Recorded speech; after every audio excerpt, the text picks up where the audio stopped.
We came in here with an aggressive mindset and mentality. Didn't feel like you could settle for field goals. That's why we came up short the last time. And then ultimately, a couple of those situations is inevitably what ended up leading to us probably not finishing it out tonight. All those are growth opportunities for us, but we came here to be aggressive, and I wouldn't take that decision back. That was the game. I had a chance to win it, you know. There's every game, there's plays you want back, and that's definitely one of them. You know, I like to think that I can hit that throw a bunch of times in a row. So just disappointed that we didn't get it done. But I was proud of the way we battled, man. Howdy, and welcome on in, my Rams faithful, my Rams fans. We have a little bit to discuss. And by a little bit, I mean a lot of bit. There are some positives and some negatives in this game that we need to address. You guys did come up short against the Detroit Lions NFC Championship appearance last year, losing 26-20 in week 1. I want to know off rip, and we've always had the discussion, guys. I just want to hear, after the game ended, after the clocks were at 0-0, what were your initial thoughts? Positive, negative? I need to know in the comment section. And the only reason I want to know that is because, like I said, I learn a lot from you guys. I learn a lot from the comment section. So I'm going to rattle off a few things that I saw from my point of view on this very, very compelling Sunday Night Football game. And there are some things, especially, just wait till I get to the defense. There are some things that I need to discuss that are awesome, but the Los Angeles Rams are still showing red zone issues. Red zone issues, which was pretty much the clear-cut problem last year, along with a few things defensively. But let's take it back to last year. Last year against the Lions in that playoff loss, that emotional playoff loss, you guys went 0 for 3 in the red zone and not scoring any touchdowns. That is, going 0 for 3. And Sunday night, you guys went 2 for 5. And so that alone, you're leaving points on the board. And to leave points on the board, it's always going to screw you over at the end of the game. And this is where the Rams really need to tighten up, is in these red zones, you got to have touchdowns, not field goals. On one of the drives, you guys failed on a 4th and 4 on the Lions' 23-yard line, so that didn't even count as a red zone trip. 3 yards from red zone. And so if you want to count that, you probably can't. I would say on another drive, Matthew Stafford, who threw that interception on 2nd down from the Lions' 8-yard line, later in the game, the Rams went from 1st and goal from the 1 to 2nd and 11 after holding penalty caused a walk-in touchdown by Jordan Whittington to get called back. And so we have mistakes that are hurting us from getting in the end zone. So between the failed 4th down, Stafford's interception, and Okori's penalty, the Rams left at least 10 points on the board. And so those aren't things to be desired. Another point that I would like to make is that Kyren Williams is the guy. All off season, there were some things about Blake Corum really eating up into those snaps. Blake Corum being a guy that is going to be able to, alleviate pressures from Kyren Williams. Same with Ronnie Rivers as well. But out of the 74 offensive plays, Mr. Kyren Williams in week 1 was in for 67 of them. Now, I believe wholeheartedly that Kyren Williams should be the bell cow. He's a 3-down dude. He's a 3-down back. But with that being said, we've had stretches of games, I believe it was 5 last year, where Kyren is out and the offense just looks a little bit different with him out. Even though I love seeing Kyren out there getting the bulk of the carries, I would prefer that we get Ronnie Rivers in a little bit, as well as Blake Corum being a part of that, just to alleviate carries and pressures off of his bodies, because that's going to be a very, very important thing in the future. Now, as we talk about a hypothetical future, maybe injury with Kyren Williams, there were some legitimate injuries to the Rams offensive line, as well as star receiver Puka Nacua. Now, the Rams only had 2 of their original starting linemen on the field Sunday night. That's Kevin Dotson and Jonah Jackson. Rob Hammerstein was out with an ankle injury. Alaric Jackson was suspended. And to make things even worse, Noteboom, who was the fill-in left tackle, got hurt in the first half. And so did left guard Steve Avila. These injuries get stacked up. And like I said, with the knee injury, and I haven't seen any definitive news on Puka yet, but a knee injury is never great. There was a brief time where he came back out to the field to try to make it work. We all know who Puka is. He's a guy who's going to push through pain.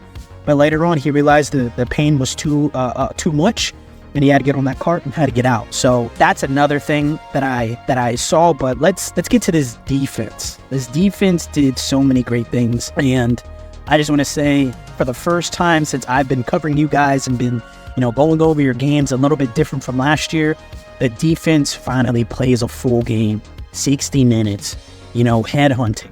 A lot of great things coming out of that defense.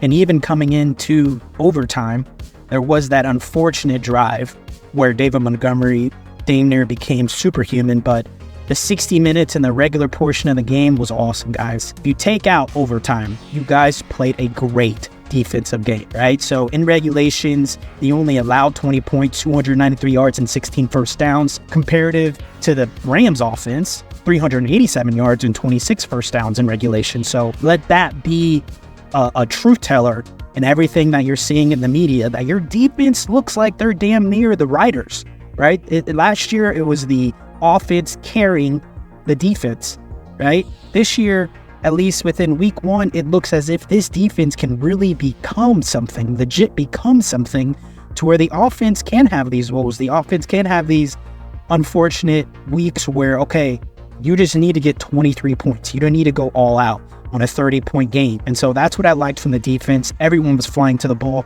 There were unfortunate miscues and athleticism, lack of athleticism, showed a little bit, but I really just want to give kudos to Christian Roseboom, who was all over the place making legit plays. That guy was everywhere making legit plays. So yeah, I thought this was a great game for Christian Roseboom, and Troy Reader were really showing an effort to not be disrespected by the league. And there was that chirping of, Ernest Jones is gone. This is going to be a very weak point within the defense. I think those dudes out there competed on Sunday night. And so I'm not really hung up on the inefficiencies of the defense. I personally believe you guys did a lot in that realm defensively to really bode and go into next week. And last thing I'll say about the defense, the one thing that also goes into what hindered the team in 2023, especially in the playoffs, the pass rush, man. It looks legit. It looks ferocious. It looks like these guys are on a mission. They're able to pin their ears backwards and go. Jared Verse is going to be a guy. I'm going to say that right here and right now. Him with Kobe Turner, they were doing these beautiful stunts along with Byron Young. They were doing these beautiful stunts within the game against the Lions, and you just see there's just new energy.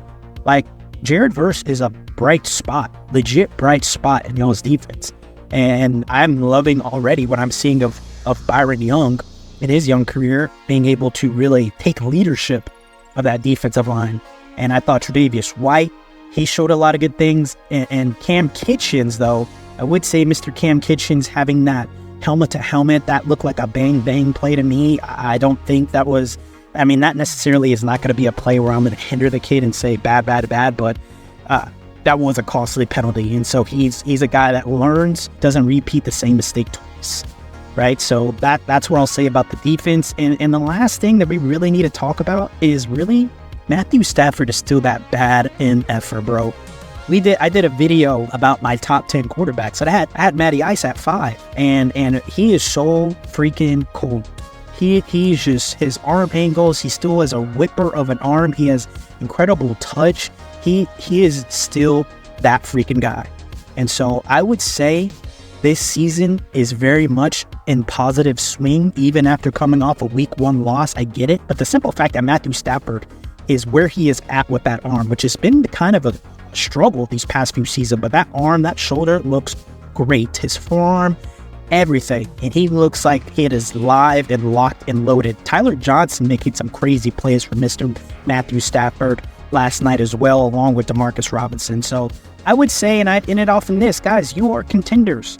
When healthy, when full, you can roll with the big ones. Yeah, the Detroit Lions, a lot of people have them as legit Super Bowl appearance or even Super Bowl winning type of team. And you guys were right there. Legit right there.